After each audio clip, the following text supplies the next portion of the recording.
Unfortunately, Celeste wasn't David's only alleged victim. There's now been a lot of reports about other victims, young girls that David might have actually preyed upon.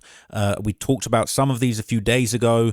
I touched on a post that was going around Reddit. Unfortunately, one of the victims didn't really feel like she could continue speaking publicly on Reddit and took down some of her posts and her comments.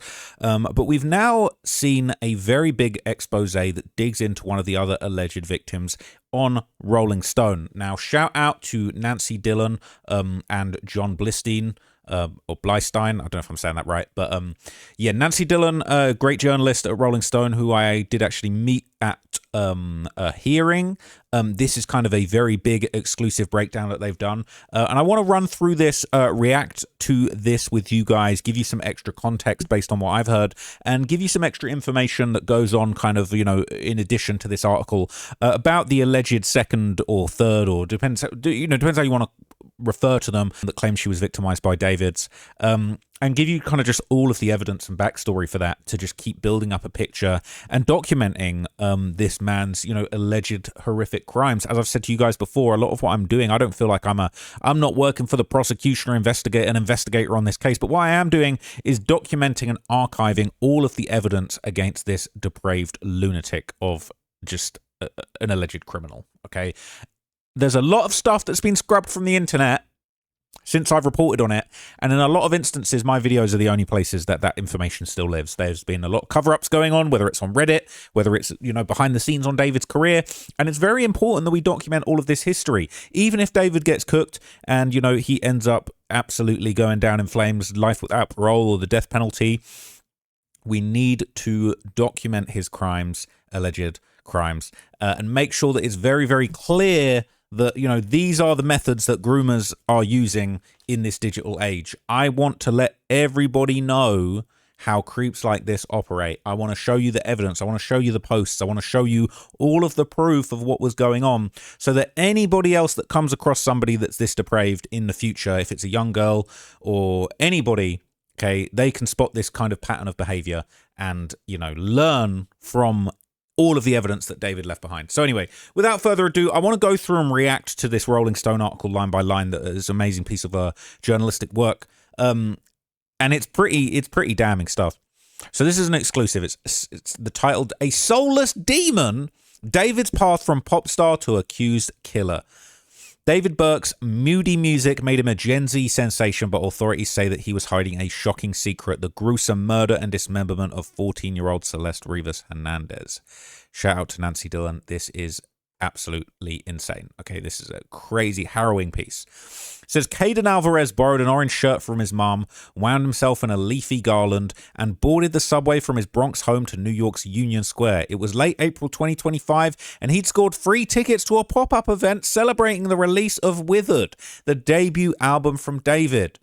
Alvarez was a fan of the brooding, vulnerable bedroom pop that had turned the then 20-year-old born David Anthony Burke into a Gen Z sensation. The costume nodded to the cover of David's first EP, Petals to Thorns, that helped Alvarez win a $1,000 fan prize. Now, in this article, it's going to document this really close relationship that David had with his fans, whether it's young girls, young boys, whatever. A lot of people related to David. Okay, he clearly had some talent. As much as it's easy to say he sucked, his music sucks, he's a clown, he's a hack, he definitely was a bit of a hack. But at the same time, look, let's be real. He made a few catchy songs. He hit a few of them notes, a few of them high notes, a few of them melodies, all right? A few of them songs, you can sort of see why they resonated with people so much. Now, that doesn't mean that he's a good person. But what we're going to see is that there's this weird parasocial relationship that he particularly built up with his fans that unfortunately went sour in many different ways. It said, Alvarez watched as the singer was ushered to the stage to meet the event's host. "What's up, guys?" David said in a silly chipmunk voice. He spoke about Withered and performed an acoustic version of the album Closer, Afterlife. But as he neared the end of the song, Burke's voice faltered. He shook his head as though fighting tears, abandoning the final lines. He let the guitar trail off into silence. Burke choked up as he thanked the audience and his parents. "I never cry," he insisted. So there was various instances that we've actually seen captured on video of David unable to finish this particular song right at the end of this tour. This Afterlife song. And this would have been after the alleged murder took place. It's very dark, and there's a bunch of examples of David crying on camera trying to perform this song. So this is it, all right? Literally, this is the New York performance, all right? It was, let me just get this. It was this Union Square, New York performance in late April 2025. This is him performing Afterlife for the first time ever. He got so emotional 2 days after the goddamn murder, all right? Now, I don't want to get in trouble for playing you the song, but we're going to see him have a breakdown. This song is like the craziest song to sing ever because it just flows so well. It's the craziest song to sing ever because your victim's in the afterlife and you did it you killed them 2 days ago. Is that why it's crazy? I've never done an acoustic, have I? Nah, it's crazy. Yo, shout out to Mike, guitarist, bro. He been playing the guitar with me for the last 4 years, bro. Crazy. The outro of the album.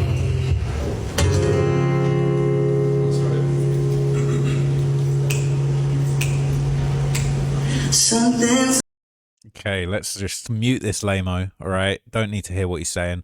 Don't need to hear the words. Just trying to see him get emotional and not be able to finish, all right? So he's kind of having these introspective moments. He's got his eyes closed for a lot of this, and then he completely breaks down. Hold on.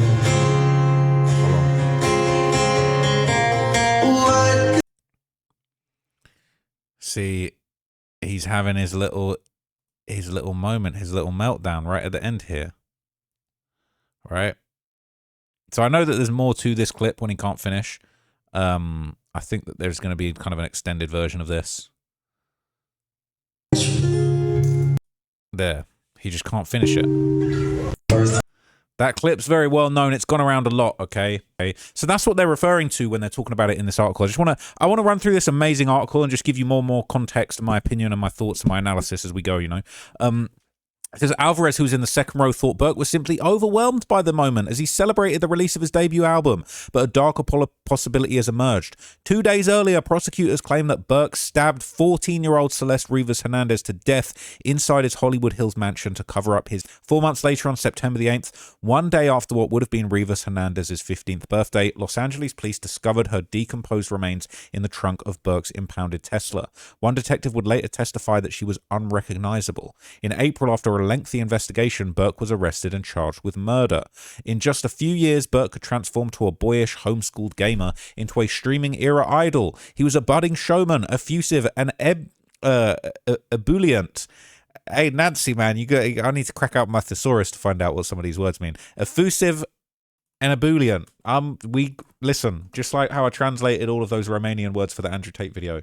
All right, effusive is an adjective that means showing much strong emotion, praise, or gratitude in an unrestrained, gushing, or overly enthusiastic way. Definitely was effusive, but he was also ebullient, and ebullient means ebullient. An adjective that means happy, excited, and full of energy. It describes someone who bubbles over with joy and high spirits, much like water bubbling and boiling over a hot fire. And he will be boiling over a hot fire in hell. With a strong ear for melody and a beguiling. I've heard that word before, but I'm assuming we're all reading at the same level. Beguiling is an adjective that means charming, attractive, or enchanting, often with a hidden sense of trickery or deceit. Something beguiling pulls you in with its beauty or cleverness, but it may not be safe or fully honest. He's beguiling as fuck. A charisma that counterbalanced a discography steeped in the gloomy, tortured corners of a teenaged angst. His breakthrough song was called Romantic Homicide. And while legal experts caution against reading criminal intent into violent art, the morbid tenor of Burke's work is hard to ignore. He not only sung about violence in the abstract, but he also used death and gore literally in his music and videos. He even created a blood-spattered alter ego named Itami, the Japanese word for pain. The alleged murder of Rivas Hernandez has upended perceptions among fans, old friends, and people who worked with Burke, many who spoke with Rolling Stone for this article, including for the first time a source from his former label, Darkroom Interscope, and another young woman with whom Burke fostered an intense online relationship, are still wrestling with how the person they knew could be accused of such specific horrific crimes. This is crazy. So this Rolling Stone article looks like they got some exclusives. Not only have they got the other victim that allegedly was in an intense online relationship with him, but also a source from his former label. Now, what are they going to have to say? I'm very, very excited to hear what they've got to say, and I sure hope the folks at Rolling Stone, you know what I'm saying, to ask the tough questions. The source at Darkroom Interscope was speaking on the condition of anonymity, said the label was blindsided. You got to say that, though, haven't you? Burke appeared locked in professionally around the time of Rivas Hernandez's murder. He was releasing an album. He was at a major inflection point of his career, they say. It's almost the opposite of warning signs. He was definitely somebody that in front of us was hyper-focused and wanted to work. Alvarez now views Burke's demeanor at the Withered pop-up in a different light. He remembers approaching Burke for an autograph and asking him about the lyrics to Afterlife that had overwhelmed him. Burke said he looked stunned. It was just like complete silence, Alvarez said. Burke appears seized by some sort of fear, as if the question reminded him of a ticking time bomb. Jesus Christ. See, this is what I wondered, and I've asked around. I'm not going to lie, yeah? I met someone the other day that said that they'd been around David and they knew him, and they knew people that were on tour with him. And I asked them point blank, what did he say? What did he say when the freaking body was found in his car? What was his excuse? They didn't have an answer for me. No one's got an answer for me. No one has an answer. I don't know. Oh, I don't know. He didn't say anything. Didn't say anything. No way. But apparently he sat there stunned in silence. Adds Alvarez. Was it a sort of guilt that was like eating him alive? Burke and Rivas Hernandez met online either through a Discord server or an Instagram, as Burke himself told sheriff's deputies when they visited his West Hollywood home in February 2024 after her parents first reported her missing. Now, this is obviously, you know, Rolling Stone's journalistic standards, they're probably only going by what has been confirmed. It was confirmed in court that they had spoken on Discord, but from what I understand, they met playing on the game Fortnite, and then they joined a Fortnite Discord server where they continued to communicate. And I do wonder, I don't know if, you know, Rolling Stone's on the kind of corporate situation where it's like no one wants to point the finger at this giant corporation of Fortnite, but Fortnite, seemingly, you're the reason that this girl met this man. I'm not saying it's your fault, just like I wouldn't say that it's Celeste's parents' fault, which I think is horrible. But they met, like, it seems like they met on Fortnite, okay? And when is Fortnite going to answer for all the predators that are lurking on their platform? As I've done a video about that was shadow banned by YouTube. Anyway, go and look into that in your own time. Prosecutors recovered chats dating back to 2022. Rivas Hernandez was 11 then, a girl with big brown eyes who loved to sing and dance and lived with her parents. And two older siblings in a modest stucco house in Lake Elsinore, a working-class exurb about 70 miles southeast of Los Angeles. Burke was 5 years older and also lived with his parents in a middle-class Houston suburb. A terminally online teenager, he was earning money from Fortnite gameplay montages that he posted on YouTube, making his first forays into music. Now, I'm curious by this if they've got any proof of this, because as far as I'm aware, he wasn't earning money from it. And he was... Ooh, little alarm. That not too alarming. Basically, as far as I'm aware, he wasn't actually earning money from it. And the reason he started making music was so that he could then keep the revenue on those videos, if you get what I am saying. But maybe there's more to it. Maybe he was earning money. I don't know. We're going to be discussing some very sad and dark, upsetting themes in this video. You know, abuse, SA, illicit relationships with power dynamics that are not acceptable or appropriate. And I want to make it very clear that I condemn David's behavior. I do not condone any of the behavior. And I'm just telling you all of this in this video for journalistic reasons. You know, basically for documentary, journalistic, artistic, and, you know, just documentary reasons that I'm telling you this, to document these crimes that are real life crimes that are happening in the public interest. And I'm an authoritative source on this topic because I have been to every day of the preliminary hearings in this case, and I do know the facts. But I'm giving you a trigger warning. If you don't want to hear any of those things, please leave this video. And I just want to make it very clear, I condemn David's actions. All right? Thanks, YouTube. So on Valentine's Day 2024, Burke allegedly texted Rivas Hernandez that he would pick her up in Lake Elsinore that night. The two now that's a I can't lie. This is the understatement of a century. But they're gonna get into it, right? It says the two plan to move in together, and Burke told her it'd be the most important day of your life next to the wedding day, according to text read in the court. They called the plan Operation Awesome. The next day, Rivas Hernandez's parents phoned the Riverside County Sheriff's Department to report their daughter had run away. Call logs reviewed from Rolling Stone confirm her mother, Mercedes Martinez, posted a flyer on Facebook. Missing, it said in red bold letters. All right? They've even got the archive of her posting that. I'm distressed, she wrote in Spanish in the caption. I've already filed a report with the police. If you know anything, call me. That's weird, because it's a bunch of fucking idiots on Reddit seem to think that she sold her daughter to David and everything was completely fair and square and she was super in favor of this. Sounds like her mother was frantically searching for her and was distressed. I'm distressed. That's weird, because everyone on Reddit seems to think that she doesn't care about her child. I'm still stuck on that, and I will be exposing some of the Reddit clowns that have been pushing this narrative and their connections to David very, very soon. All right, but stay tuned for that. That'll be another video. We're still looking into that. It says officials from both Riverside and LA County contacted Burke after finding his number in Rivas Hernandez's phone records. In body cam footage of the LA deputies visiting his home revealed in court, they told Burke that Rivas Hernandez was a 13-year-old runaway. He claimed he had no idea she was a minor, insisting they'd only met once in person the previous November.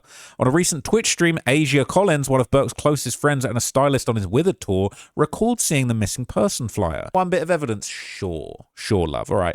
Anyway, when Rivas Hernandez returned home later that month, her parents confiscated her phone. Burke then allegedly visited Lake Elsinore and paid one of her classmates $1,000 to slip her a secret phone. In April, Rivas Hernandez's parents reported her missing again, and over the course of a year, she and Burke allegedly spent significant time together, even traveling to Las Vegas, London, and Texas. Burke's lawyers established through pretrial testimony that Rivas Hernandez's parents knew about some of the travel and had signed a notarized consent form allowing her to fly to London with him. Prosecutors say the extent of the relationship became clear only after Rivas Hernandez's death, when investigators recovered an old iPhone at Burke's residence and gained access to his digital accounts. Burke and Rivas Hernandez got into a lengthy argument over text, where she expressed jealousy over his relationship with Asia Collins. During the exchange, Celeste threatened to reveal their illicit relationship and destroy his career. She said she wanted to see him, and he agreed to send a car. What prosecutors say happened next reads like a horror script. Around 10:10 p.m. on April 23rd, Rivas Hernandez arrived at David's house, where he allegedly stabbed her to death and watched her bleed out.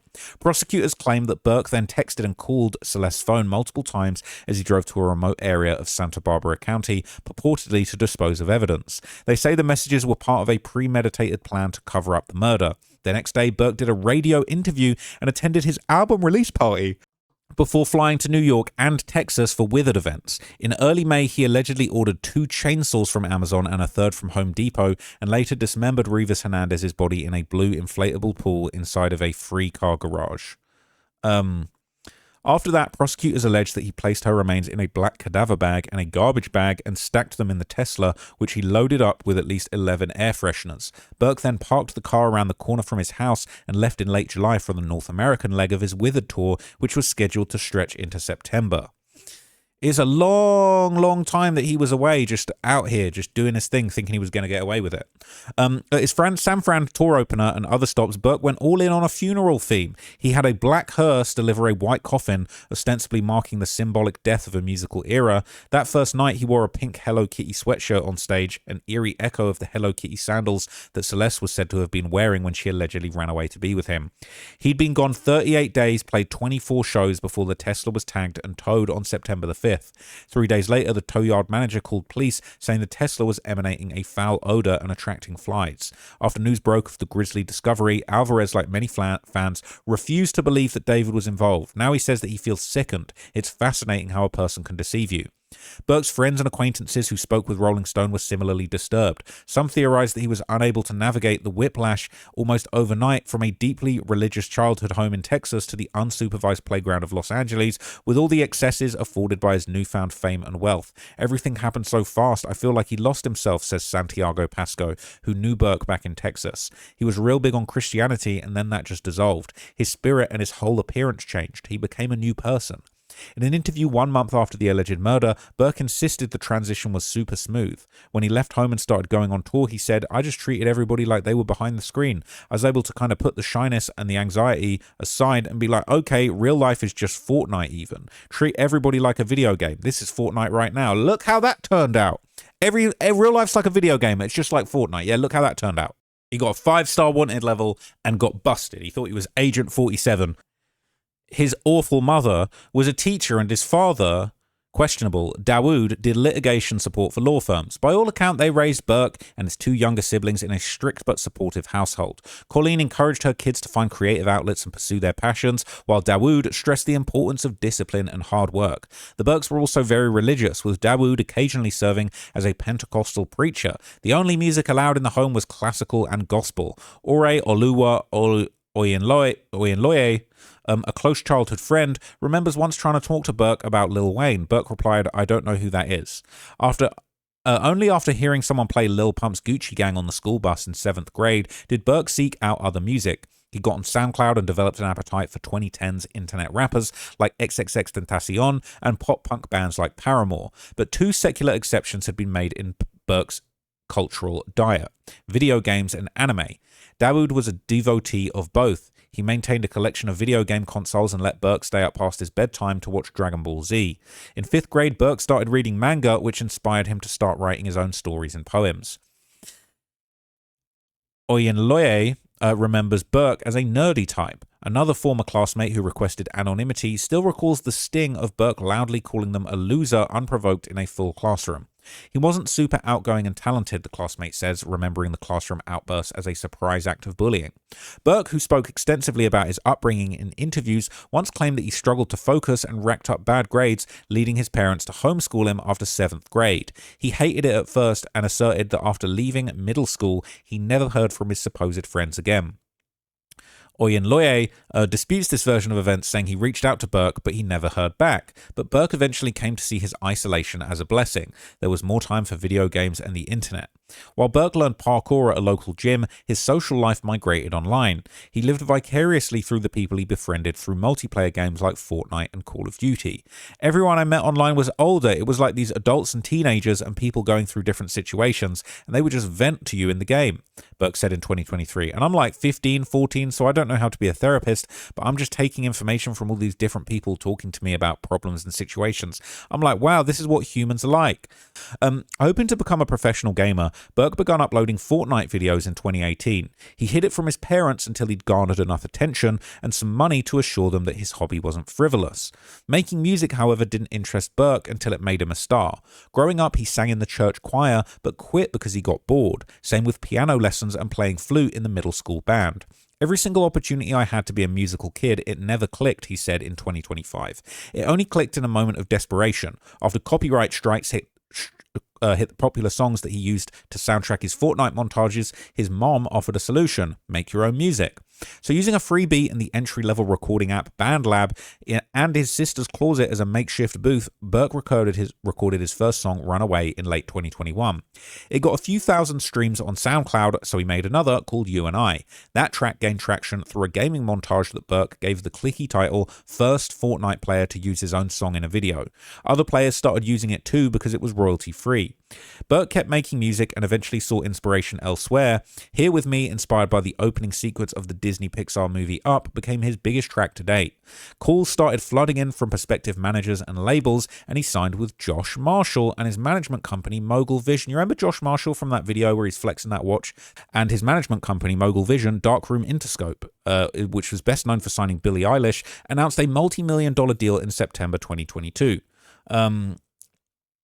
When we first met David, he seemed hyper-intelligent, the Darkroom Interscope source tells Rolling Stone. He was just an artist that seemed to be blazing his own path. The singer's parents and managers at Mogul Vision didn't respond to requests for comment. But they wouldn't, would they? Because they've got something to hide by the looks of things, in my opinion, allegedly, if you ask me. Meanwhile, Romantic Homicide, which had been building momentum since the summer, cracked the Billboard Hot 100 in the fall of 2022. The ballad encapsulated David's appeal: moody, intimate bedroom pop for young people just emerging from a pandemic that had kept them confined within their homes, phones, and feelings for the better part of 2 years. Burke pushes his voice high before the melody falls into a callous lullaby. In the back of my mind, I killed you, and I didn't even regret it. What a weirdo. Rivas Hernandez was not the only girl to catch Burke's attention online. Jane, who requested a pseudonym to protect her privacy, had messaged him as a fan around the time Romantic Homicide went viral in summer of 2022. They were soon texting privately and talking on the phone. One day, Jane noticed an icon on his Twitch stream. It was Itami, Burke's manga-style alter ego in a blindfold and red bow tie. Burke had spent months developing the character, unveiling him as a knife-wielding apparition in the romantic homicide video. Part of the fledgling David-verse that Burke was creating alongside his music, Itami was the singer's evil doppelganger who would surface randomly and commit crimes, he explained. He wears a blindfold for the sole purpose of not being held accountable for the pain he causes, Burke wrote on YouTube. What a psycho. We were joking around, Jane says, and I said I would win in a karate fight with Itami. David said I could never beat Itami in a fight. And what Burke wrote next was in retrospect ominous. He joked about him and Itami doing a violent act toward me, cutting my arms off. It was a joke, but it came out of nowhere. Jane now wonders what prompted Burke to joke about dismemberment with her. Was it his subconscious wanting to do that, she tells Rolling Stone? I don't know. According to Jane, Burke was generally a caring and attentive friend, but also stern. He opposed smoking and drinking and was extremely religious and said that he'd never had a girlfriend before. When he was in a bad mood, she says, he preferred to pray instead of talk, though their relationship was online and over text. Jane and Burke grew closer over several months. Then, in mid-2023, he abruptly told Jane he needed some space, explaining that they weren't at the same maturity level. Now, that is the most ironic thing I've ever seen. What, was she too mature? Was she acting 16 when she should have been acting 13? Is that what you'd prefer, David? Jane says she felt hurt by the sharp calling of their friendship, but she also took Burke's words to be sincere, considering them wise at the time. Jane says she stepped forward so others might feel less alone in their shock and confusion over the alleged murder. She hopes that her experience might prompt others to come forward too, so that there's a full accounting of what happened for the Celeste's family.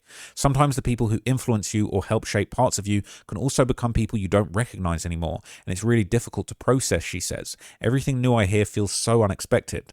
Monsoon clouds gathered over Phoenix as Burke arrived to shoot the video for Romantic Homicide in August 2022. The video's lead actress Camille remembers the sky finally erupting as they filmed a scene outdoors. I was covered in blood, it was pouring rain, and I was soaked, says Camille, who asked to be identified only by her first name for privacy. I thought we were making art. In the finished video, Burke, as his blindfolded Itami character, walked down a street while lightning rippled across the sky. He drug a suitcase that later crashed open to reveal an arsenal of knives.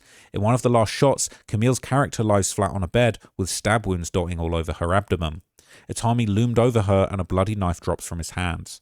I never took it literally, Camille says. I honestly related to it because sometimes you have to kill someone in your mind and get over it, you know? Now, though, the parallels between the video and Celeste's alleged murder are unmistakable.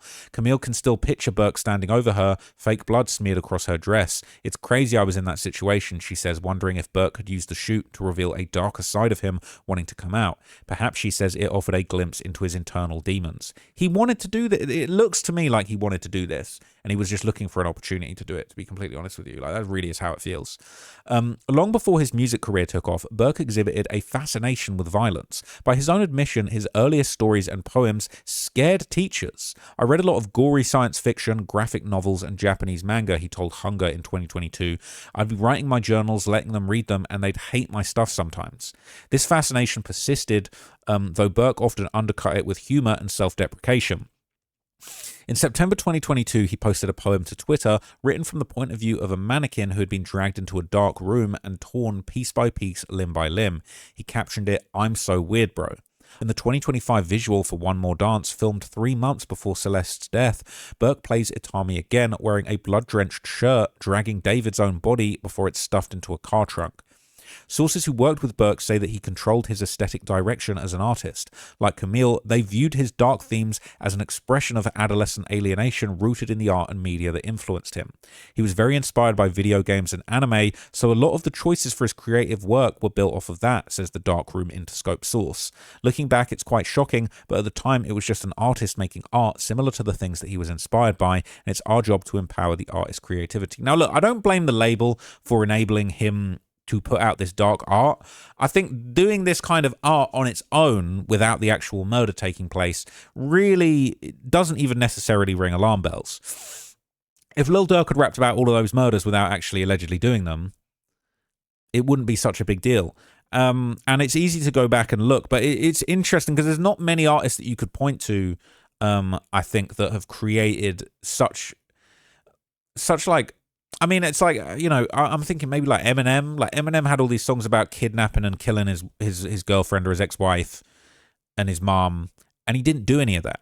Okay, he didn't actually do any of that, and he was one of the greatest artistic minds in the rap genre ever. But at the same time, there's plenty of people, Jay-Z, 50 Cent, they lived their raps. They really did.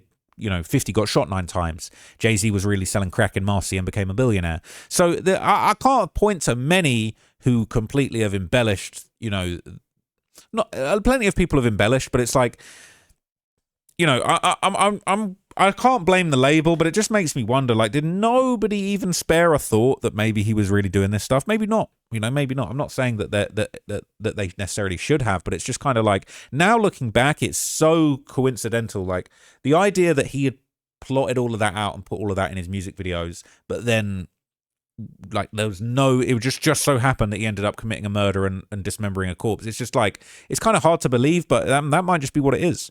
So it says, in the pre-dawn hours of January the 11th, 2024, Andre, who requested a pseudonym citing privacy concerns, was coming off a marathon night of gaming when a notification appeared on his phone. David, his favorite artist at the time, was live on Twitch. Oh boy, I know what this is going to be. I'm excited for this in terms of any new information about this. I'll be really, really, pleased to hear documented, because this is like lost media at this point. It says, on screen, based on a recording shared with Rolling Stone, Burke sat in the kitchen of a West Hollywood house next to a girl in black-rimmed glasses and a hoodie that covered most of her dark curly hair. Burke talked about food, read viewer comments, and occasionally chatted with the girl next to him. I want to read that because I'm just going to get in trouble. That night, was that the same night? No. Wow, I didn't put that together. That was the night. That night, Burke opened a 3-date run at the Fonda Theatre in Hollywood. Rivas Hernandez was there and her presence was no secret. She sat in the box with his family and appears in a photo shared at the time on Discord and later reviewed by Rolling Stone. Watching David perform from the wings, Burke's manager Robert Morgenroth stands nearby. Burke's brother Caleb was also at the show and confirmed her attendance in an Instagram post. Neither Morgenroth's lawyer nor Caleb responded to requests for comment for Rolling Stone. I wonder why. A little more than a week later, Rivas asked over text, does anyone know that we did it? He said, no, I'd like to keep it that way before we're married. What a clown. He's a clown because it's like, he wants to keep it that way because it's illegal, not because of marriage. And he's using that as an excuse. And he's gaslighting her. It's out of line. The relationship continued to unfold in and out of public view. In late July, Burke was photographed at an influencer's birthday with a girl resembling Rivas Hernandez. The pair wearing matching headscarves, and the girl turns from the camera, a diamond ring on the hand she used to cover her face. During an August trip to Vegas with her, Burke dropped into his fan-based Discord server and said he was having a songwriting crisis. A member who has since deleted their profile responded, drop the one with missing girl, Celeste Rivas Hernandez. At the end of the month, the tone of Celeste's messages had grown more anguished. On August 30th, she expressed a regret over the A word. She said, I killed my thing for you. She wrote and insisted she would have been there for it if they proceeded with it. Burke responded she would have been acting selfishly. He said, David, I'm going to have to lie to people around me, even my kid, for the rest of my life. I don't like talking about it because it gets me really upset, but I'd do anything to have it back. Burke's reply was unsympathetic. He said, let's end it there. So he apparently continued to do bad stuff to her, which I won't get into. And then basically Deputy District Attorney Beth Silverman, the sniper, the absolute just powerhouse in the courtroom. Beth Silverman's killing it in there. All right, she said at the preliminary hearing in July, Celeste struggled with the arrangement. On March 14th, 2025, she texted, we can be friends, but like online. I don't want anything to do with you in person anymore if I'm going to try and move on. January 19th, 2025, as temperatures in Atlanta plunged into the 20s, a crew gathered at Bonfire ATL Studios to film Burke's video for the song One More Dance, a bleak ballad about self-destructive romance. Those on set remember Burke's detached calm, quiet and withdrawn, with at least half a dozen recently acquired facial piercings, and he retreated to an SUV whenever he wasn't needed. The video opened with Itami dragging a half-conscious Burke by his legs and delivering him to a young couple on a crime spree. The couple load Burke into the trunk of the car, steal shovels from a store, and bury their victim alive. What stayed with multiple crew members was Burke's ease with the trunk scene. He climbed inside without hesitation and appeared unfazed as the door shut over him. He was just so comfortable in the trunk, one crew member who spoke on a condition of anonymity said. He just hops in of his own free will. It was so weird. The crew member says they never saw a trace of the cheerful young artist Burke projected in interviews and online. I got a Tommy, I didn't get David, they say. I got a still-faced demon, soulless, uncomfortable, eerie, like a ghost in human form. That's what we're seeing in the courtroom, people. When prosecutors outlined their case, parallels with the One More Dance video stood out. They alleged that after Burke stabbed Celeste, he drove north on the 101 freeway to an area near Lake Kahuma in Santa Barbara County, where a transit worker later found Celeste's passport card. The following day, he allegedly purchased a shovel from Home Depot and had it delivered via Postmates. Like in the video, he allegedly placed Celeste's dismembered remains in the trunk of his Tesla, where they sat decomposing for several weeks, possibly months, prosecutors say. He then lied to friends and business associates and others, they say, whenever anyone noticed the strong smell of decay in and around his home and vehicle. One such instance may have even been captured on camera. A now deleted video stream, clipped and shared online, shows Burke at his house with friends on July 4th, 2025. As the group mills around, Burke jokes, I apologize to everyone for the way my bathroom smells. I took a shit in there like 2 hours ago. An LAPD criminalist who testified at the preliminary hearing said Celeste's DNA was collected from suspected bloodstains around Burke's garage, including on a rowing machine, a Tesla charger, a green tarp, a black rubber floor mat, and a Clorox-style cleaning wipe. The expert added that Burke's DNA profile was included in a mixture from 4 people found on the outside of a garbage bag that held a second bag containing the wipe. Bits of the inflatable pool were found embedded in Celeste's severed limbs, another criminalist testified. Residents remembered seeing the black dented 2023 Tesla Model X with Texas plates parked around the upscale Bird Streets neighborhood in the Hollywood Hills as far back as May 2025. It moved around until it was parked by a tall hedge, and it sat there for weeks, one source told Rolling Stone. It's chilling. At the end of July, right before Burke embarked on the Withered tour, he allegedly parked the car by the hedge near his rental home and was captured on video walking back to the house. He played a show in Indianapolis the day the car was tagged as abandoned and performed in Madison, Wisconsin the night before the police opened the trunk and found Rivas Hernandez's body. Initial headlines were vague but harrowing. The victim was so badly decomposed the medical examiner couldn't even estimate her age or ethnicity, and sources close to David told Rolling Stone and other outlets that he was aware of the situation and cooperating with authorities, but the police later disputed that. He was a fucking liar. Crocs and Hollister immediately pulled campaigns with Burke. The rest of his skyrocketing career started to collapse after authorities formally identified Rivas Hernandez on September 16th, and the final 3 shows of Burke's Withered tour were cancelled, and a deluxe edition of the album that was shelved. Caliucci's had their collaboration Crashing removed from streaming services, and at his label, Confusion and Shock quickly gave way to Resolve, according to the Darkroom Interscope source.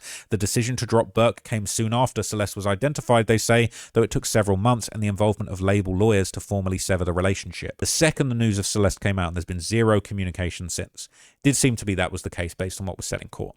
Burke quickly disappeared from the public eye, though he was not initially named as a suspect in the case. Prosecutors convened a secret grand jury in November, but it wasn't until his family challenged their subpoenas that unsealed court filings identifying Burke as the target of a murder probe. Investigators guarded the case so closely they secured a rare court order preventing the medical examiner's office from releasing Rivas Hernandez's autopsy findings. The office vocally opposed the security hold, saying it harmed the agency's commitment to full transparency. Though Celeste's death was officially ruled a homicide in December 2025, the determination was sealed for months, even from her family, and when it finally became public in April after Burke's arrest, the medical examiner called it unfathomable that the teen's parents had to wait this long to find out what happened to their daughter. In March, as the criminal investigation dragged on and many wondered if Burke would ever face charges, Jane, the girl who frequently messaged with David before Celeste, dreamed about him on his birthday. When she woke up, she texted him a Bible verse: "Do not be overcome by evil, but overcome evil with good." Now, I'm not going to lie, that's sus as hell. That's sus as hell. Were you thinking this was a little opportunity to get back in with him as a little opener? I'm sorry, that's a little bit odd. She dreamt about him and texted him, "Bro, it's too late. He's a lost cause. What do you mean be overcome evil with good? It's too late. This guy's evil." They hadn't communicated in more than a year. David replied quickly. "To see you quote scripture as a joy," he wrote back. "I thank God greatly, for you have blessed me more than you know. To see how the Father can shine a light through me brings more glory to him than can ever be brought to me. I pray he keeps you in his arms and that you continue to abide by him." Brother, this guy is just the biggest clown hypocrite in the world, I swear. It was definitely shocking because I didn't even think that he'd respond or talk to anyone. I didn't think I'd ever hear from him again, Jane says. She believes Burke was leaning heavily on his faith as the walls closed in. His faith and Letterboxd and watching movies. Religion is like the one thing he'll always have, she says. Bro, he's going to be burning in hell. He's going to meet Satan. day, a lawyer for Burke's family said his parents fully stand behind him and believe that he is innocent. But they didn't appear at any of his court dates, and if they did, they'd have seen the evidence. Disgusting. Disgraceful. Absolute clowns. Burying their head in their sands. Colleen and Dawood Burke should be fucking ashamed of themselves. Absolutely ashamed of themselves. Disgraceful. In testimony, LAPD Detective Corey Farrell claimed that Colleen was aware of her son's relationship with Rivas Hernandez. She's an awful mother. On Instagram, Burke's younger brother Caleb, widow, admitted to being around Celeste a few times, but insisted he didn't know her well and didn't know her age. He refuted claims that he knew what was going on and was protecting his brother. What's he going to do? Drop another song in the midst of all this? Try and get a bit of clout off the back of it? This isn't true at all. I've not lived with my brother for years and I was not very close with him, he wrote. We didn't speak often other than when our family was brought on tour or when he was visiting home. Caleb also denied exploiting the case for publicity when he attempted to launch his own music career in the wake of Celeste's death. I want justice for Celeste and her family, he wrote on Instagram. Why don't you say who you think's responsible? Oh, you can't. Oh, you won't.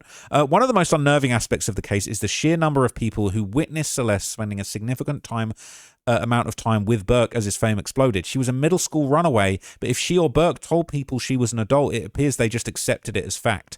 Family friend Ruby Alonso tells Rolling Stone that Celeste was very studious as a child. Perhaps their age difference didn't register for some because Burke often acted like a kid himself. Even as his career took off, he was still playing Fortnite, still singing songs about the movie Up, still putting Hello Kitty stickers on his face. The stuff you see on the internet of him in interviews and posting on social media, that's the exact same way he was behind the scenes. The Darkroom Interscope sources claim. I'm not sure if that was a performance, but for us it was just a normal artist, a seemingly great kid from a really good family just hustling. We didn't see any warning signs.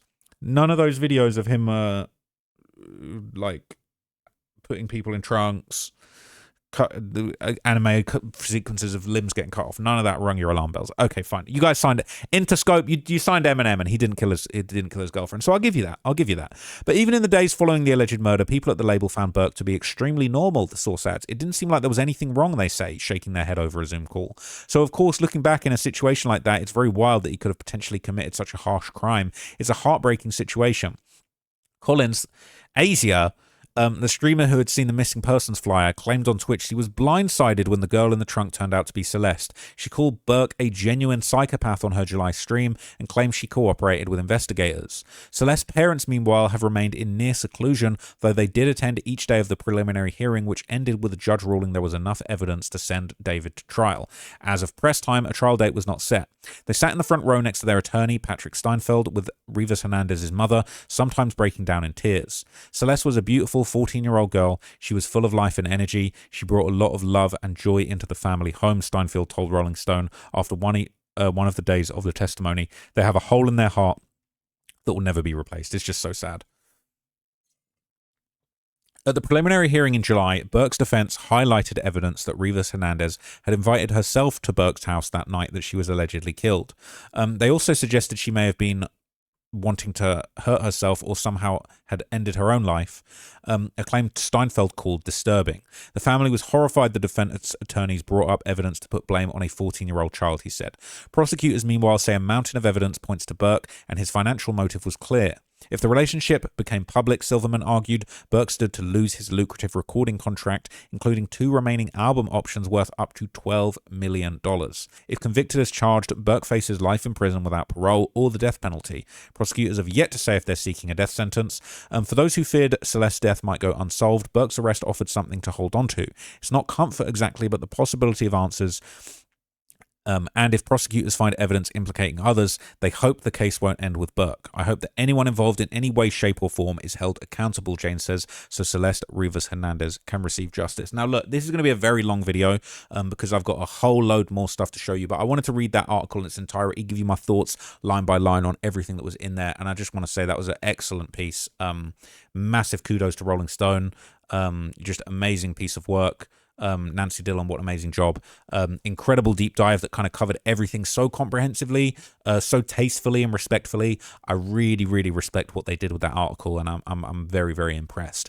Now I'm going to give you some more backstory to this, but I'm going to fill up my cup because I've been talking for a long time, and I might talk for a whole other hour because I've got some more evidence related to some of the things in that article. So let me hydrate myself, and then I'm going to show you what everybody's saying on Reddit and some of the new evidence. All right, so this is kind of the reaction to this sort of new news. It kind of came out originally in Rolling Stone, and then it sort of got regurgitated through complex.com. Shout out to Complex, no disrespect to them, but obviously this information officially kind of came out from Rolling Stone, and they sort of retold that story. So basically, a lot of people have noticed in the comments that basically, this same girl, she came on this sub and posted the images a few months back.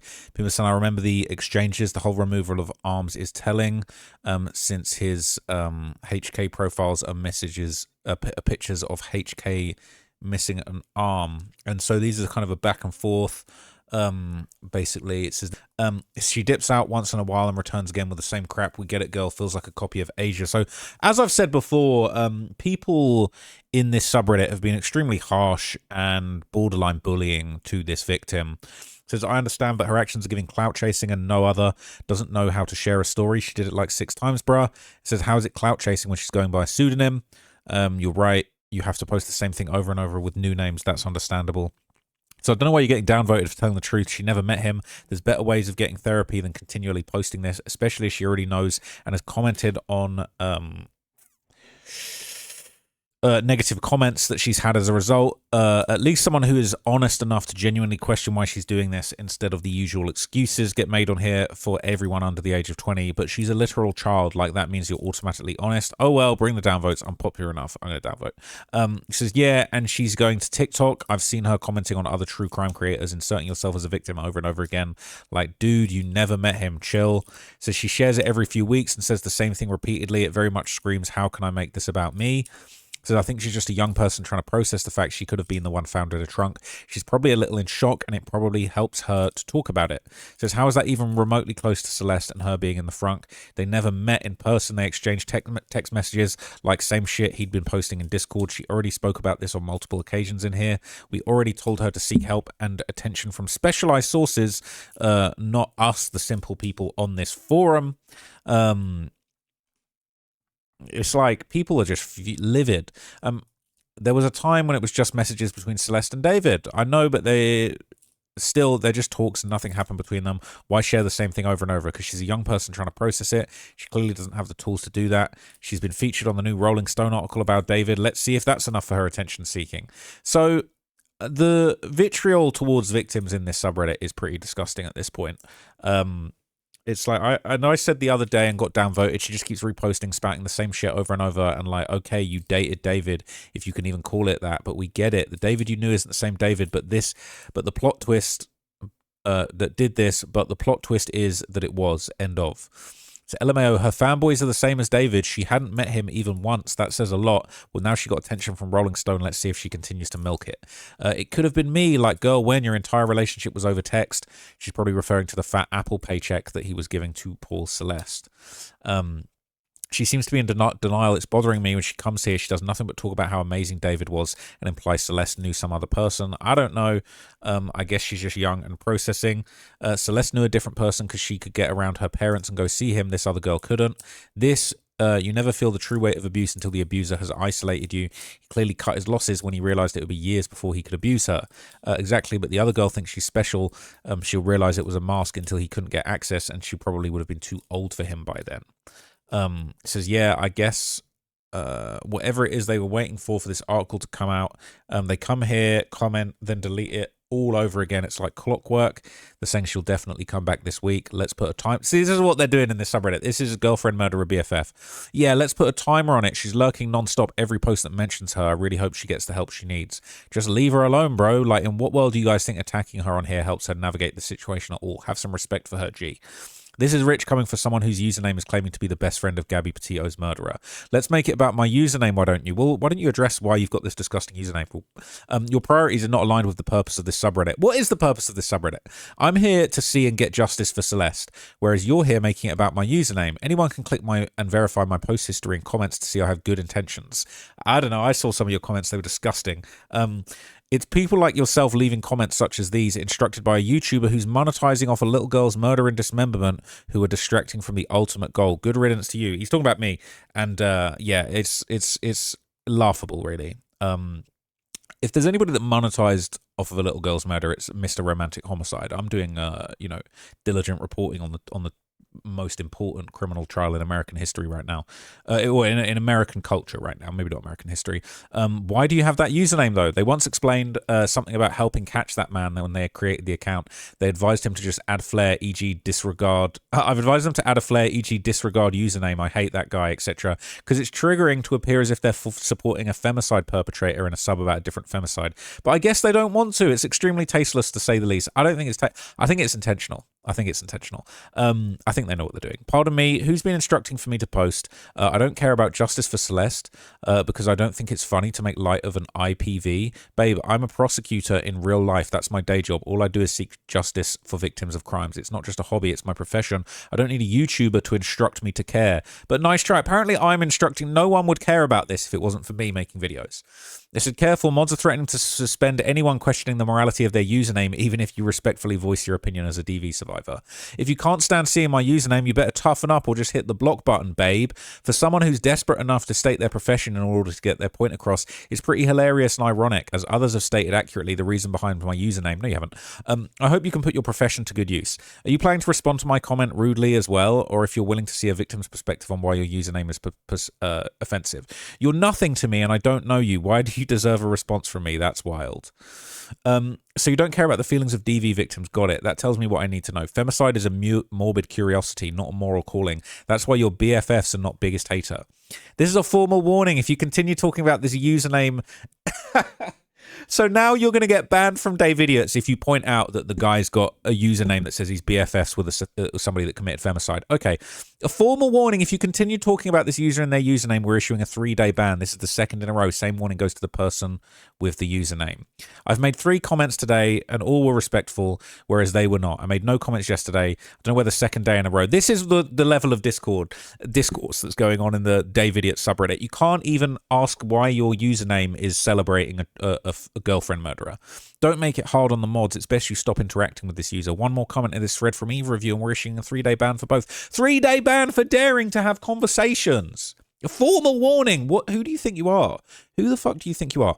Your username is disrespectful. Maybe you used it to help investigate, but it's always been inappropriate. I've always felt uncomfortable seeing it on this forum because it's triggering to DV survivors who followed the Gabby Petito case. I don't need anyone to tell me how to feel about it. The least you could do is recognize that you could have a better username than being the best friend of a perpetrator of femicide. I'm not sure what was going through your mind to think that was the best pick. Why not be Laundry's biggest hater or something? A simple apology and acknowledgement would go a long way. Maybe you are truly helping, or maybe it's morbid fascination of femicide. No one on this forum will truly know your intentions, and doubling down on your username doesn't help. Good lord. Oh, comment removed by the mods. Please be respectful of all community moderate members. Disagreements and arguments are welcome, but being belligerent is unacceptable. And they have the gall to tell me that this isn't a compromised subreddit. Okay. No posting comment that's deemed unrelated to David's active case. No more personal. Don't notice that the main people that are pushing these theories in this subreddit have names that are literally glorifying girlfriend murderers. Don't even notice that. All right. What false narratives? Please have something to back that. To back up that any of my so-called narratives are false. I'm one of the few who actually stick to the facts around here. This guy sucks. She feels Celeste got the worst part of him. No, honey, Celeste got the real him. That's who he really is, a murderous, callous, lying, narcissistic psychopath. This should have been a teachable moment for her to realize you should believe who people show you who they are by their actions, not by what they profess with their lying mouths. Oh, my God. That goes for everyone, not just David. He's just a blazing example. She's got a lot of learning and growing up to. Count as someone who's exceptionally charming, sweet, emotionally attentive, easy to get close to right away. Perfection on paper, but their interpersonal relationships, immediate friends, wives, and husbands are always hot and cold. Plus, they have polarizing groups of people that either dislike them deeply or are obsessed with them. Chances are they're most likely manipulative and abusive people, and this is their real self. I don't think she meant it like that. I took it like she thinks David was horrible to Celeste. Why do people on the internet always have to pick apart every single fucking thing people say? It's obvious what she meant. She meant she got glimpses of his true character, but Celeste got the worst of him. Well, this is the thing. These guys in this subreddit are trying to poison the well and victimize people who are the actual victims. Not victimize them, but like perpetuate controlling their speech, basically. Your true self can encompass both good and bad. Doesn't have to be one or the other. In fact, it's healthy to accept both and integrate than having control over your shadow. The sad part about David is he surrendered to his shadow and became it. So it's wild to me how some of you downplay other victims or potential victims as clout chasers or liars. Actually, it's disgusting and sick. This community is a shame. Mods should delete your comments. Well, the mods are in control of all this shit that's going on. The mods are in control of this constant victim blaming. Yeah, I'm getting sick of the victim shamings too. Speaking out is part of how they should process this wild crap. I've told you this subreddit is just become a cesspool. There's still good people in here. There's some good people in here, but the people that seem to have the most power and the most swing around here, a lot of them, especially girlfriend murderer BFF, are just horrible people that are just blaming victims. So I believe this is the dismemberment message itself. This is David and her having the conversation. He said, "You're not winning against me. You def not winning against Atami." She said, "I would karate chop that B. How would I not win against you? Let's be real." And he said, "You, after me and Atami, cut both of your arms off." And it's Kai Cenat screaming with no arms. And then she sent a bunch of commas. Now, that is disturbing. So yeah, there was too immature, aka literally too young to make her own decisions to be with him. Seems like there's a new credible victim every month, and Celeste was just the most vulnerable and convenient. It says, harbored serious religious convictions. I wonder what he actually believed in. It said he was raised as Pentecostal. That's evangelical Protestant sect. Many Pentecostals believe in speaking in tongues. This is a very devout and fundamentalist group. The snake handling sects are also Pentecostal, but those are much less common and not very mainstream. Some of the snake handling churches are Baptist. Both are very evangelical fundy. I don't know what that means. Interesting. I thought they were all Pentecostal. Extreme minds think alike, I guess. Lol, yes, they do. Oh, I can't believe all of this makes me sick just reading this stuff. Here we go. She claimed their relationship came to an end in mid-2023 when he told her they were on different maturity levels. Yeah, sounds like she was too mature. 16 is a bit old for him. Said the issue was that he had access to Celeste and this girl was proving harder to gain access to. Seems like her parents thankfully kept an eye on her. Ease of access in order to abuse is the only issue here. Her maturity meant nothing, just an excuse he can make for dumping her. Not surprised. Honestly, everything that's come out about him, David has seriously messed up justice for Celeste. Same thing he said to Celeste. Yikes. No, that one was a real victim. So you get to decide who's real victims and who isn't, right? No, that one was a real victim. This is the one who said David avoided her at the airport and she only saw him in real life like 2 or 3 times, but she was in denial that he could do such a thing and trying hard to cope with the truth. She first came out saying she was his girlfriend. So... yeah, suspicious, right? Please grow up and learn the internet is forever. This is real advice from an adult. Deleting does nothing. There is no delete everything. Well, looks like there is. Looks like comment removed by moderator. Looks like delete. It looks like, yeah, no, it does look like you can delete things. So is that the end of it? This is beguiling. Was that the last comment that was deleted? Yes, that was. So, okay. Now, one victim that previously shared her story has kind of mainly been identified as victim number 2. There's sort of a lot of argument about who is which victim and, you know, which person is who. So, this is another post that was going around purporting to be the second victim of David coming forward. So, let's check this out and kind of get an idea of some of these correspondence that's been sent back and forth. I believe this is potentially the same person, especially because the David is saved in the phone as the exact same, like David brackets David, and this is mid-2023. So the timeline does add up for this to be the same person, and it does sound like this was the David dumping message. So let's read it. He said, "Hola, okay, so I've been up all night thinking logically about you. Work, life, relationships, and realize something that you'd agree with if you see it the way I do. Straight from my heart, I really, really, really love you." So they're saying, oh, you were barely involved. You were a glorified friend. Well, he's saying that he loves her. He's saying, I really, really, really love you. So everybody that's downplaying the relationship between these two, I think, is really unfair. Whether or not they ever met up, fine. But he's on here talking about, I really love you. But I've been checking my schedule for the rest of this year and next year. I'm barely in Texas. I believe long-distance relationships work under the right conditions, like you being able to travel with me, etc. But you're still in school. With that being said, I don't like hiding anything from anyone. I would love to have a public relationship with someone, but the way we're going, it's going to have to be a secret or something. I want you to be happy, but you still have so much left to do in these last 2 years of high school. And it may change your view on this shit entirely. I would gladly wait for you if we're both in the right headspace when that time comes. I want to still be here for you, though, and talk like we did before it got complicated. LMAO, I love and care about you and need to make sure you're not alone. We are still interlinked. Please express yourself thoroughly, please. No okay or KK. I want to know everything going through your head. Again, this guy's gaslighting. He's talking about I love you. And Says a new girl David dated in 2023 while she was underage got in touch with me, has multiple screenshots of everything that happened between them. Just know that there could be even more, and any people comfortable enough to come out, please do. That will help. Now, this is from the original David subreddit, back just before you couldn't post on there. And I think this is very, very interesting. You want to talk about, victims being silenced on the Dave Idiot subreddit. Well, this is the original David subreddit, and David would have known about this because I believe this subreddit fell apart. This subreddit fell apart basically because David was the only mod, and then he basically removed mod responsibilities and attempted to successfully made it so you couldn't post on this subreddit. This will be one of the last posts on September the 19th, 2025 that was actually allowed on the original David subreddit, right? So again, this isn't a compromised subreddit, this is a genuine subreddit, but a lot of these are going to be David fans.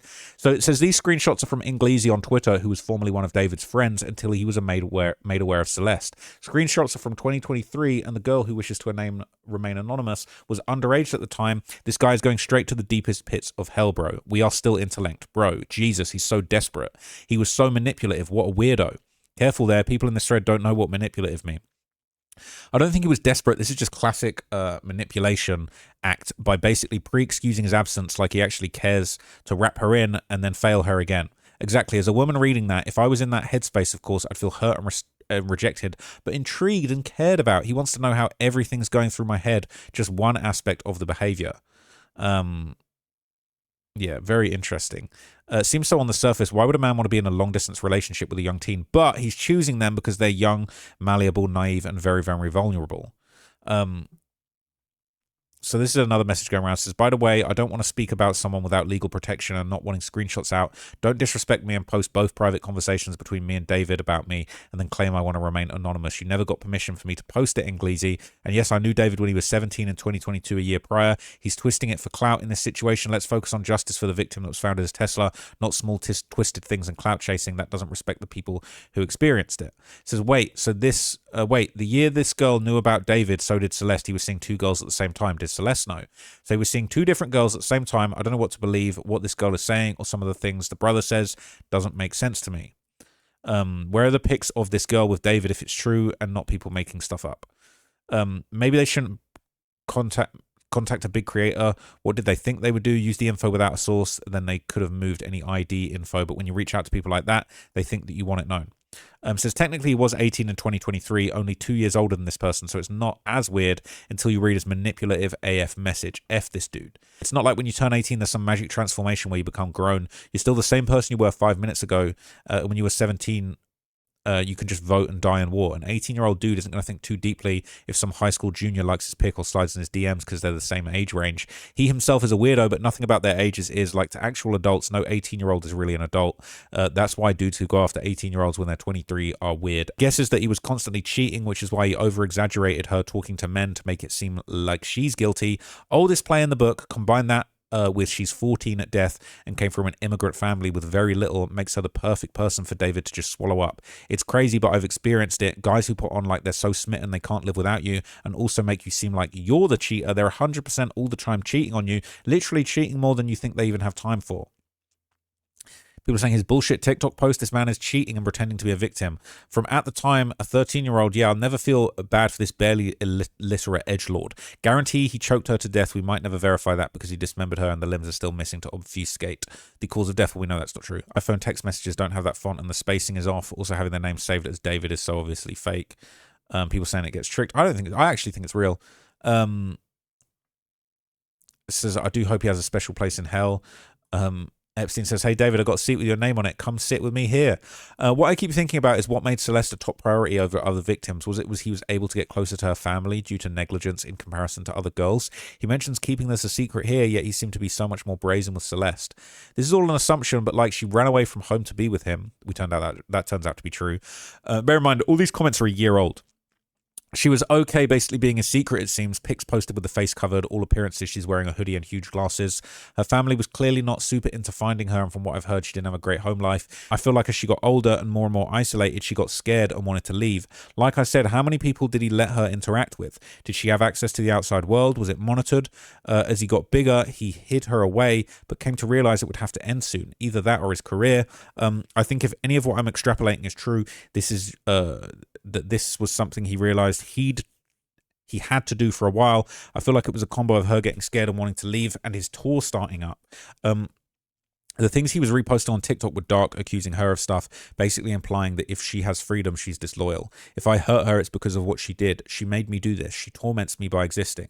The Hello Kitty girl from 2021 TikTok specifically. So I have to imagine that he was slowly descending into anger towards her, and maybe nothing she did was right anymore. I can't imagine the fear she must have been living in near the end. It's just so sad. This guy literally left paper trails online, especially Discord. It's crazy to think he can have a secret relationship, but wanted to be free online. Huge forever receipt folded cabinet. He was probably breaking up with her because she became too old to hold his interest or power over her. These people prey on young, impressionable girls and move on to the next when they're done. I just want him to go to Gen Pop. People saying, do you think he had a thing for Hispanic girls? The Hola and his plenty TikTok reposts in Spanish makes me think so. That's an interesting theory. Little man syndrome. I think this dude is part of a human trafficking ring. I doubt the guy manipulated other vulnerable people, but these screenshots could be from anywhere. They could be faked. People can't believe it, basically, right? And this is the original David subreddit. So yeah, it's kind of fascinating to just look back a year later and see what everyone said. You know, people saying, is there space for me in Houston because it's spacious in LA? Listen to my house is not a home and told me I'm a crazy. He really wrote everything down. It's just crazy. It's actually just crazy. I'm just kind of scanning these messages and just trying to see if there's like anything else that comes up. And like just seeing sort of if anybody really had correctly predicted. I mean, really it was this jealousy idea that basically, you know, he was trying to silence her. Says this one isn't a victim unless he did something to her. A senior in high school having a girlfriend who's a sophomore is extremely common. 2-year age difference. Him being 17 with 12-year-old Celeste, that's a crime from day one. Yeah, I'd agree with that. So look, bear in mind, like, look how poppin' his subreddit was back in the day. This is crazy. If he hadn't have shut this down, it would have been the hub for all of this information. So yeah, anyway, let's move on. So she basically made a post on the subreddit kind of detailing her own story that has since been deleted, but luckily your boy's got a backup. Your boy's always got a backup, all right? So this is an archived version of the post that this victim put up in a lot more detail that's been deleted, and there's been a bit of redactions that we've done to this to make it a little bit more private. I'm going to show you this, and then I'm going to show you like all the messages. It's gonna be a long video. Let's lock in and just get everything out in the open for the facts. Can I make this any bigger? Is that big enough? That's the biggest I can make it. It says, hi. I'm one of David's ex-good friends / exes. I'm the one he was texting in our iMessage conversation that leaked, and I'm the one from that one comment where I say that we were together when I was blank age and he was 18. I had deleted this immediately because I felt that I have too much information out, and my brain was still processing the fact that I recognized her name and seemingly face from a Spotify user, Celeste Blank, he used to follow. I want to be clear, our relationship never ended on bad terms. I also want to make it clear that this is not for clout or personal attention towards me. I'm trying to be as anonymous as possible while still proving that I'm credible. I know that isn't possible though, which sucks, but I do not want to just be known online forever as his ex. But I also don't want to have very little info that results in speculation. I also want to provide more info about that TikTok account. I'll give bits and details of things that were very prominent that I remember, as well as the main point of the blank user in his TikTok DMs. I'm sorry if this is written poorly, but I don't really talk about situations in detail like this ever. David broke up with me because of maturity differences and told me that it was a learning experience for both of us. I don't know if she realizes she was being gaslit. The other breakup texts earlier on got leaked by Inglesi, who was known to allegedly leak David's music, and he released a song that they had together on all platforms without David's permission. This is why David didn't have the best view on him, etc. He told me that himself. I was disrespected by those texts being leaked. I never wanted my personal life out there like that, and I thought I could trust Inglesi because I used to know him in 2023 before David told me about everything. If it's true that he was dating Celeste, I'm beyond disappointed and disgusted. If. If she was the girl that he dated late 2023, that means I was the girl before her. David once told me I was somebody who got the most empathy out of him in a long time. We were super close, but a lot of it was love bombing, and as he said himself, we were quite literally feeding off of each other's attention, which I now see as I've matured. He did introduce me to Christianity, though, and teach me mindsets that have stuck with me to no longer get stuck in any depression I may face. He really helped be the stepping stone for me to turn my life around. I know me saying this sounds like I'm trying to defend or make him look good, but this is just me giving information on the role he played in my life. David told me our relationship was a learning lesson for the both of us and mentioned maturity differences, etc. If he had fully taken that lesson and grown from that smaller mistake, this wouldn't have happened. That is what feels so insane. People are getting the timeline of David allegedly being close with Celeste wrong, I believe. When David and I were together, he sent me a screenshot of his TikTok DMs in April 2023. The user 0907 speculated to be Celeste wasn't on it. That's her birthday. Around June or July, he sent a screenshot of them again, and I asked who everyone is, honestly out of jealousy. He explained his best friend Blank, his other friend Blank he went to prom with at the time, who's Blank's sister, and another good friend of his, but he didn't explain the Blank username. I believe they got closer than just friends around this time, if they dated and if that was her username. The DMs were on his old TikTok burner account, Fetch Me Their Souls, which he later changed to Grade A Trey before deleting it in early 2024. He also got a new number early 2024 around March or April too, presumably because he had the same one before fame.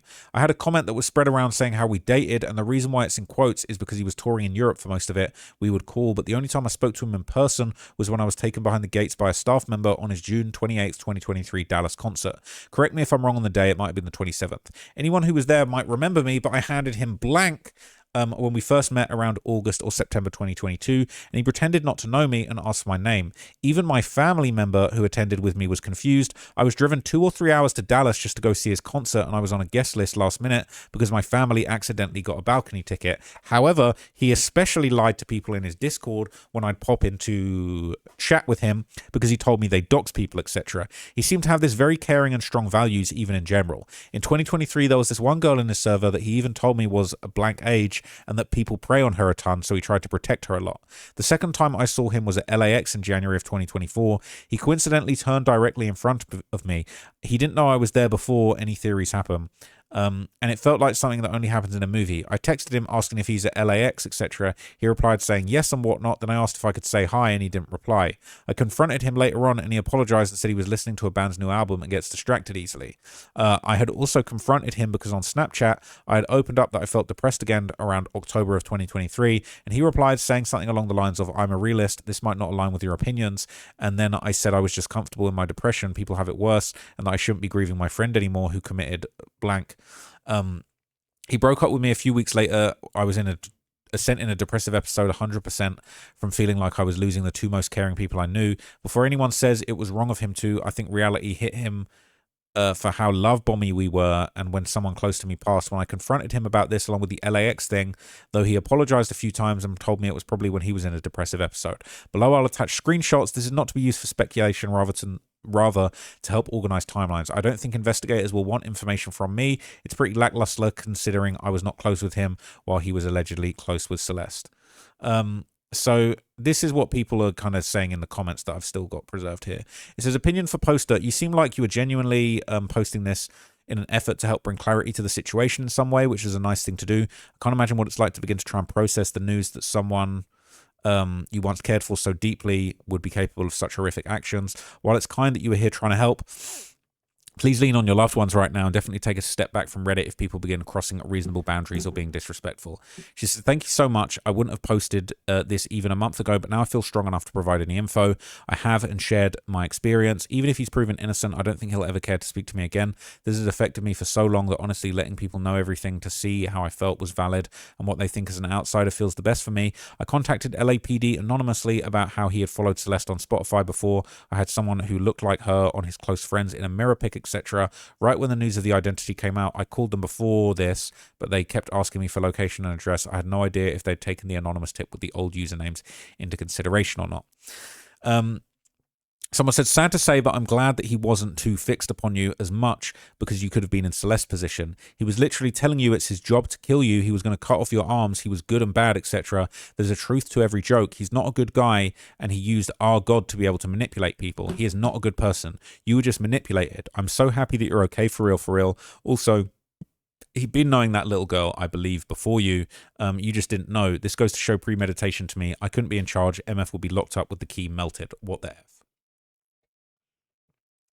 She said, that's what's so scary. I genuinely wish we could go back and have him learn from me and not commit any evil thoughts if he did this. It looks like he did to me.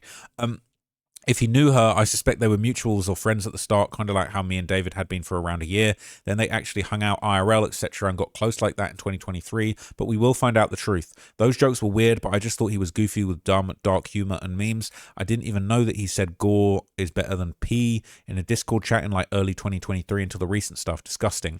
His poem to me too. He was so into these things because it made it deep and poetic to him, I guess. He told me he loved XXXTentacion and stuff and Billie Eilish.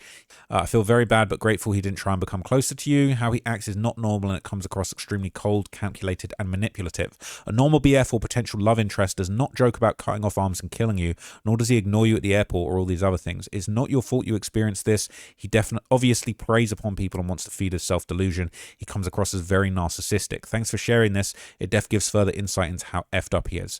None of how he acted towards you is your fault, and he definitely lied about a lot to create a whole personality or image to you and likely others around him. I hope you find peace eventually. She said, I'm usually okay, but I don't really think about all this unless I see an investigation update. I definitely think how wrong he seemed to act is something I won't be able to comprehend fully until I'm shown what real love in a relationship is. She said, the whole you're the person to get the most empathy from me in a while was also weird looking back. It made me feel special, yet was like, so you aren't showing empathy to everyone. You usually don't care. What does that mean? Very interesting. It said he seemed to care about me so much unconditionally, even when he said we'll always be interlinked, yet in the end he kept me followed, stopped replying, and would view my Instagram stories sometimes. You're right, it's odd. It isn't what someone who genuinely cared about your feelings and well-being does. Oh, something it genuinely felt without closure, made me blame myself and feel so stupid compared to him. He viewed your stories because one day he might need a fix. He has to keep tabs on you to know when he has to make a move.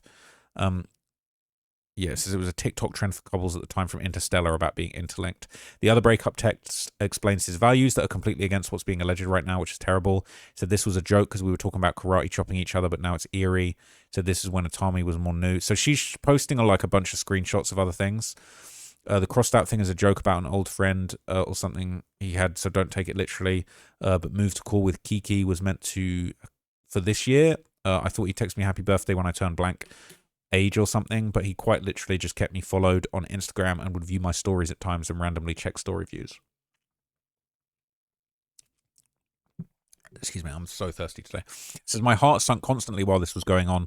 I thought I was so close to him. Then he claimed that he couldn't be the source of my happiness, even though I thought it was mutual. He had also validated the fact that I knew he was distancing from me. One time he said that he was busy or something, and I just felt off because he wasn't really texting me at all. Then boom, the breakup paragraph. I felt like nothing was ever real. I think he said something along the lines of, it actually... To me, it was not feeding off of the need to feel loved, etc. I had genuinely cared about him and wanted to know him. This low-key makes me sad how I apologized for this.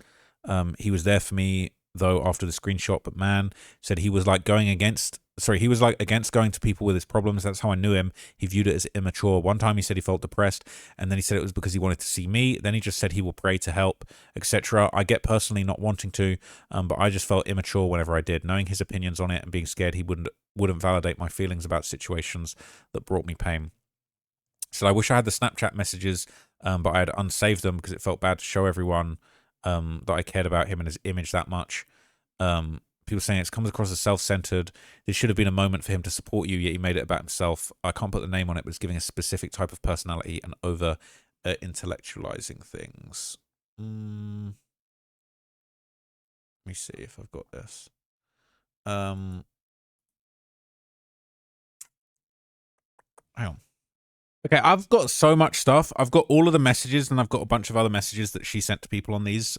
So I really want this to be a comprehensive video. So I could even go for 2 hours, to be honest with you. But I'm going to keep going and just give you everything there is about this other victim. So I'll just read all of her comments, and then I'll show you the messages between her and David that she leaked. She said, my family says he manipulated or groomed me. It's so incredibly hard to conceptualize it because of how my brain saw him for so long. I don't know how to explain it. I can reflect but not really fully think of him as evil, disregarding the current things. But me knowing him and going my lowest depressive episode, I didn't think I'd survive around those months, etc., really impacted it, I think. I probably will need a therapist about this all one day, but I don't like therapy, and some people act off when fame is involved. We were 100% trauma bonded, and now I'm disassociating from everything. Thank you so much for the end of your reply. I've never heard that before, and I had always thought about not defaming him, not getting into any possible legal things for being honest, not having people accuse me of wanting clout, when I just, in reality, I felt like I'm hiding all this from everyone, and that I can't get input or know if I was just overreacting or if he was acting wrong or truly manipulating me. Before all of this, I was especially careful of his image, but part of me knew he didn't treat me how someone should, because I had all these screenshots in my hidden folder. So he did that a lot, and I honestly got kind of scared of disappointing him and got intimidated by him to the point where when I confronted him about some things, it was months later when we didn't talk anymore, I would like to act unserious and stuff and try not to be negative, etc., intentionally. So I'm scared that this post sounds like it's just me trying to talk about us, because people claimed that when I tried to post before, but I just want to help and give details and see if people think how he acted was odd, because I've honestly felt no closure for years and felt I was upset over nothing for everything. So he would talk about movies by saying cinema a lot, and told me that he rented out all these seats in his row to the movie theater whenever he saw a movie, just so he didn't have to walk in front of everyone or something. It said, and he was 18. Yes, you're prone to be immature, but it just sounded off. And then they posted more images. They said he has a Twitter burner from his Fortnite days called the Disowned D. And there's recent replies to his last tweet on that account speculating it was about Celeste. Before it possibly gets spread around, I want to confirm that it was about me and he hadn't been with her yet, if that's what alleged ends up being true. It says his reposts were often writing inspo, at least in 2023. Someone's pic of him holding blank. It said, I hope this isn't against the law if he sent me this. It's not Celeste. But Celeste is not on the iMessage list like in June. It said the texts are all similar at similar times, though I don't know what's at the top of the message list. People saying, all this sounds like you're pseudo-defending him and trying to imply this is all about you. I'm sorry, I understand you're young, but making excuses for this man because he helped you isn't healthy. I'm not being mean, just stating my opinion. She said, thanks, maybe reread what I said and realize not everything's for attention or to make excuses for somebody. And people saying he's given off grooming vibes.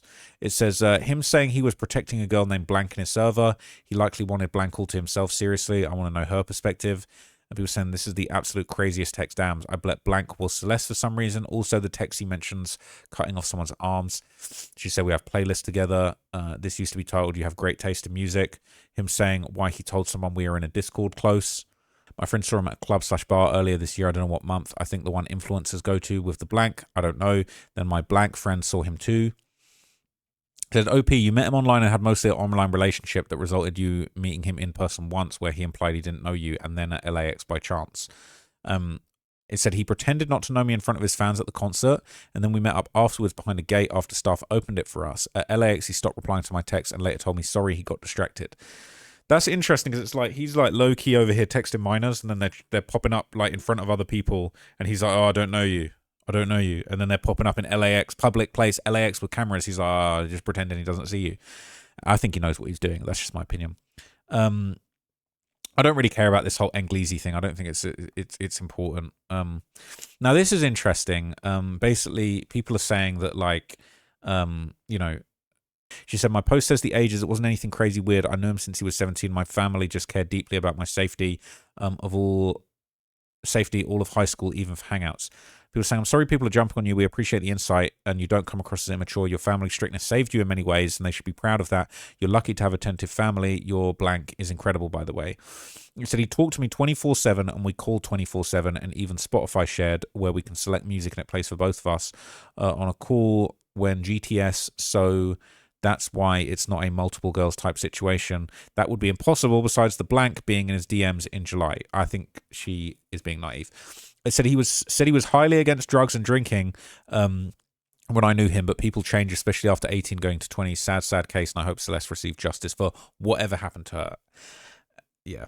My jokes were just karate chopping and the Snapchat thing. That was us being corny on purpose. His texts are the ones that low-key hinted towards violence and death, which I know I shouldn't take serious because dark humor, but now it's just so bad with the stuff that's going on. So where is more of her message? She's saying she's not the investigator. She doesn't know.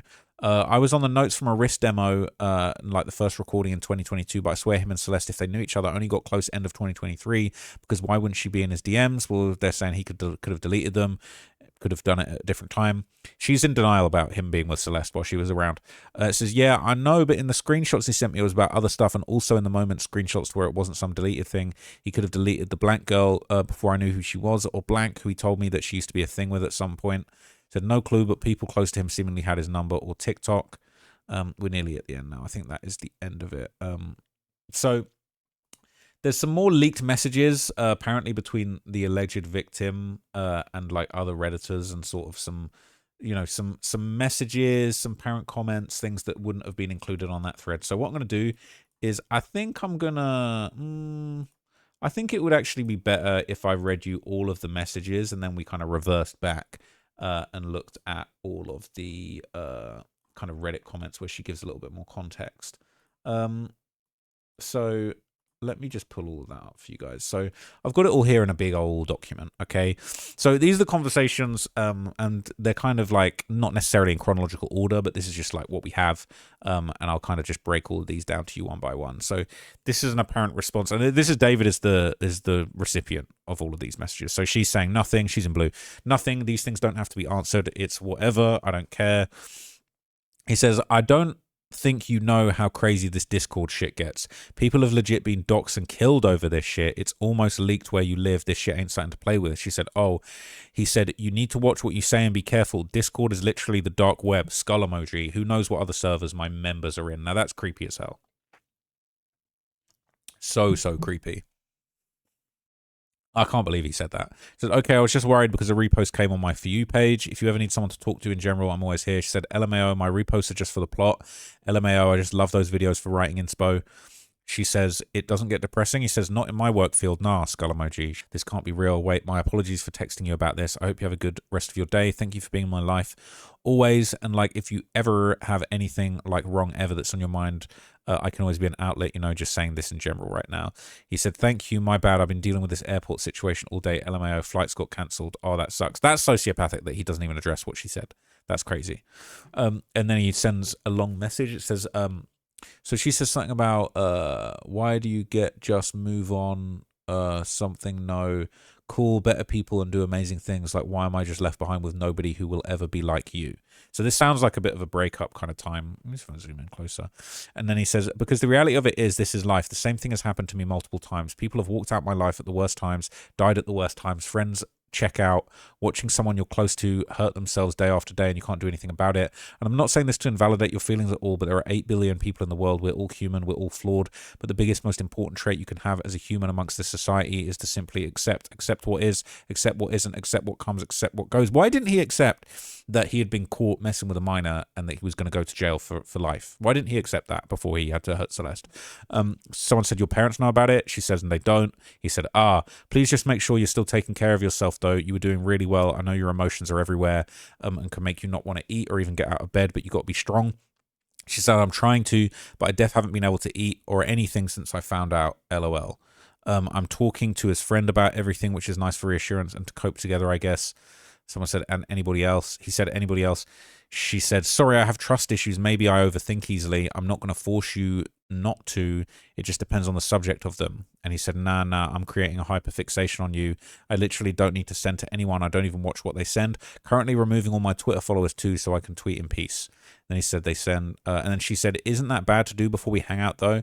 Maybe I'm really stupid, but I feel like, isn't that unhealthy for like, yeah, I don't know what I'm saying.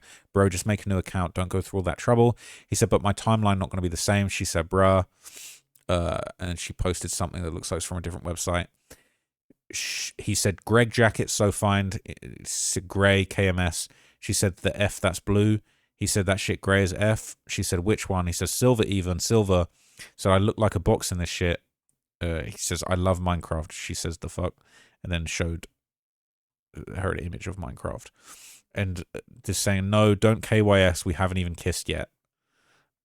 He's saying, no, don't KYS. That's my job. That's creepy as hell. So she's, I think she's posting a Snapchat story that he's posted. And then he's saying, don't KYS. That's my job. KYS means kill your... that's my job. That is creepy as hell. I'm not going to lie. Bunch of crying faces. She says, yeah, LMFAO. She says, bro, I'm near you. You walked in front of me. I was like, what the F? I'm literally by where you are. And he says, no, oh, word? No way. There's a flight, blank, LMAO. And she says, I know that's me. Can I say hi or should I not bother? Help. That's cray cray. And now this is the after the breakup message. He says, thing I want to do is drag things out. That's why when I came back to the US, I immediately sent you the paragraph I did, because the longer it went on, the worse it was going to get. These things happen in life, and I take it as a learning experience for both of us. You absolutely need to guard your heart. I've experienced a lot of things in my 18 years of living that most people couldn't even fathom. Things that shape me into the person I am, good and bad. And that's not demeaning any of the events in your life, but the difference in maturity would undoubtedly push us apart in the long run. I sincerely apologize for the messages that were sent and the conversations that were had between us, a lot of which reflect terribly on myself as a Christian more than anything else. It was a blank. And now they're going back and forth on Instagram. She says, do you know a Cali beach I can do a bonfire at? I know you posted one on your close friends before, if I'm not mistaken. I thought I'd ask. And he says, oh yeah, of course, Santa Monica Beach or Long Beach is good. She said, hey, it's been a while since we last spoke. How have you been? Wishing you well always, and I hope one day we can reconnect.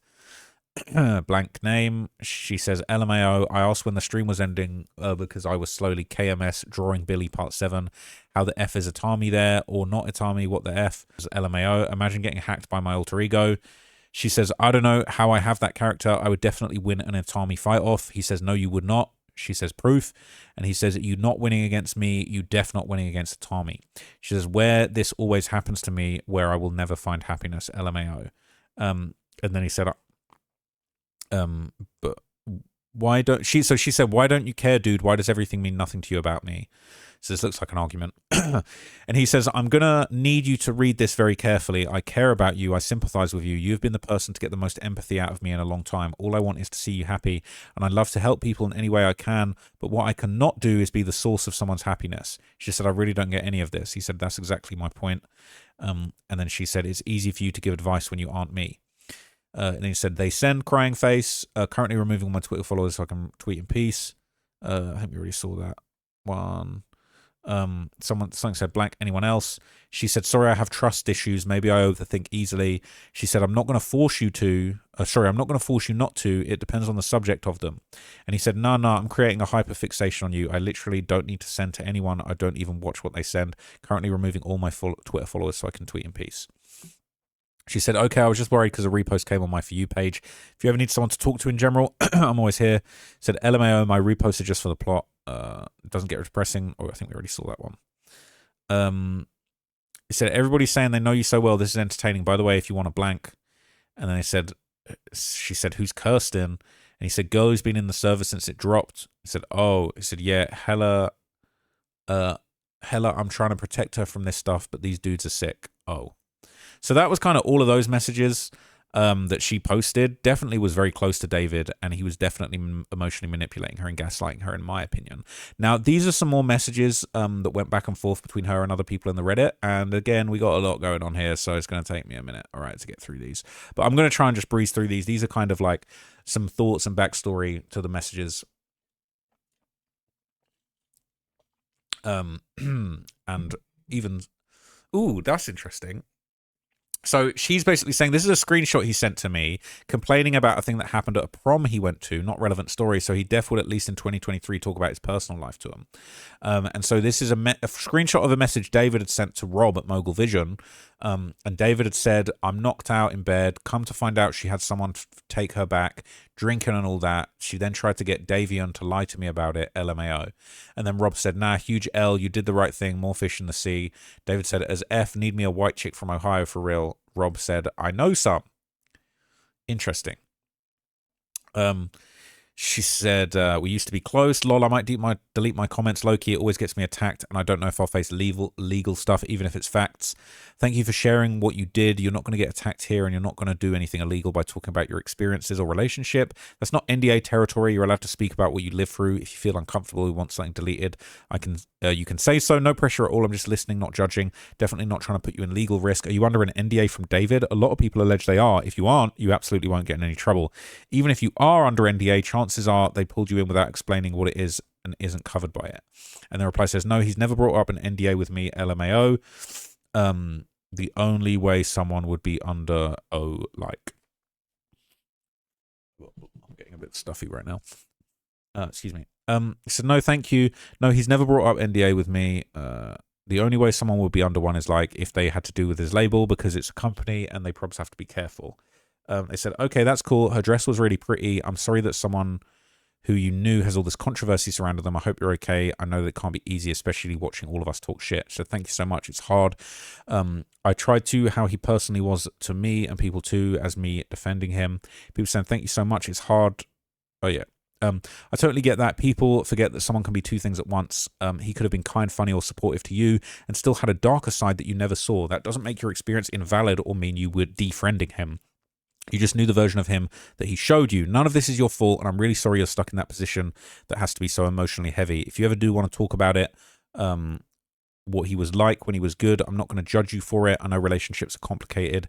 Yeah, and of course, evil acts overpower the good in people. He wasn't an evil person. People are trying to make it seem like he was a full-fledged psychopath. He was, in my opinion. They're over-analyzing lyrics, etc., even though he personally told me he used deep TikToks for inspo and movies. But if he did all of this, it ruins everyone's perspective of him. He did, in my opinion. So yeah, a lot of the songs people are saying could be about Celeste have been demos for a while. They seemingly got close at end of 2023, allegedly, and someone speculated notes from Blank. And so it's not that if he for real went crazy or romanticized that it was from being exposed to that image, then yeah, I use my phone on it too. He uses like a high quality mic now though, plugged into his phone, etc. Says, but when at hotels, it's just his earbuds, I think. It's all about sound engineering. His staff joins the projects and mixes them for him. Says, yeah, I wouldn't have met him in IRL because he did homeschool. Says he has a big catalog. I knew him before fame. During when he hung out with influencers more, we lost contact. Feels like I knew him during the shift of his life changing. So did you talk to him before he moved to California? Ooh. Oh my god, damn. So did you talk to him before he moved to California, or is this after he's already there? It says when he still lived in Texas. He didn't really move to LA. His label has him go there to make music and work on albums. So he like rents a house or something with his manager, I guess. From December 2023 to like February 2024, he was in LA. February 24, you say? To work on an album. Then before tour, he was in LA. That makes sense. Texas has the closest studio anyway. So you guys were like a thing then, right? More than just friends, yet not in person. He said, no, I haven't heard. I'm pretty sure David has the same team as Billie Eilish, who's Oliver. When he first blew up, labels would contact him, and he chose Interscope. He has different teams for marketing. It said, do you have a Discord or anything? Would you want to talk more on there? I have Reddit on dark mode. The black and white's killing my eyes. I don't know how people can function with this all day. Okay, it got switched. Jesus, my eyes. I'll have to check about Billie Eilish. Fun fact, did you know that only ever 3 people from the streamer era have ever achieved such a fame as David in such a short period of time? Billie Eilish, Lil Nas X, and David. Yeah, David's super famous now. Oliver is allegedly the third manager. I forget what his name was, but I'm pretty sure he's also working for Hannah now. I wonder what made him choose Interscope. Probably Billie Eilish, lol. I listen to Spotify all the time, and I remember you back in COVID days hearing Here With You on the new music playlist. It was very beautiful. You said you got into religion. That's beautiful too, but you said Christianity, right? You said, yeah, Interscope has crazy good marketing. David chose the right label. Billy is his favorite artist. Yeah, Christianity. Did he ever talk about the Pentecostal things? That's the religion of his church. Did a quick research. I think it means they interpret the Bible as it's written. Said no, but his parents are super religious. He's super religious too, but not really the type to be that type. Interesting. I don't think he actually enjoys the religion anyway, just based on the things he posts. Says, I mean, he's very faithful, LMAO cap. He said he was like borderline nihilistic, which totally contradicts his religion. Says he prays when in hardship. He would help me with prayer and teach me stuff. I asked about that, very knowledgeable on it. He said he uses religion to heal and nihilism to cope. Well, yeah, it depends what kind of nihilism. Like nihilism is just to cope. But oh, we're just on a floating rock, so who cares, for example. Well, now that's an interesting thing for him to say. Thank you for sharing that. Aside from him talking about religion, did you play video games with him? Yeah, I played Roblox with him once, and that is it. Okay, that's everything to do with this alleged other victim. All right, I hope you found that useful. I'm just documenting all of this. You know, I've backed up a lot of these posts, these threads, all these kinds of things. I do think that, you know, this victim does sound somewhat institutionalized and, you know, clearly was groomed by David, if you ask me. Like, in my opinion, clearly a clear-cut case of grooming. I think that she has been institutionalized by him. I think she has probably been quite disturbed. She is probably in denial about some of the things that are going on. She seems to be defending David, and that's probably a defense mechanism, a coping strategy, you know, to distract from the trauma of obviously being such a close call with a despicable PDF murderer, allegedly. So I do, you know, thoughts and prayers to the victim. I think that they probably do need some therapy, and they need to let this play its course. Once he does likely get convicted, that might give her some closure. She might be able to kind of finally accept some of the things that he did and what he was. And I think maybe with some therapy and some things like that, she might be able to move forward past this. I think it's wrong that the subreddits have bullied this victim. Clearly, she's not, all there mentally. I think she's been clearly affected by this very badly. I think she's defended David a little bit, but more out of disbelief rather than, the same kind of victim blaming that we've seen directed towards Celeste and the family. And I just feel terrible for anybody that's been affected by David. And I think it's important that we have these conversations. I don't think these conversations should be shunted or silenced or anything like that. I think we should have them. And if people want to scrutinize the girl, that's all well and good. But when it gets into like bullying, name calling her a clout chaser, just like, I can't remember who it was, but someone was just despicably calling Celeste a gold digger and a clout chaser the other day. I thought it was horrific. I think that's really wrong. But anyway, that's it from me. I've been off for a few days. This was a big update I've been meaning to do for a while. Shout out to Nancy Dillon, Rolling Stone, amazing article. And that was just kind of my thoughts on everything plus the extra context. So I'll wrap it up there. Hope you found that useful. See you soon.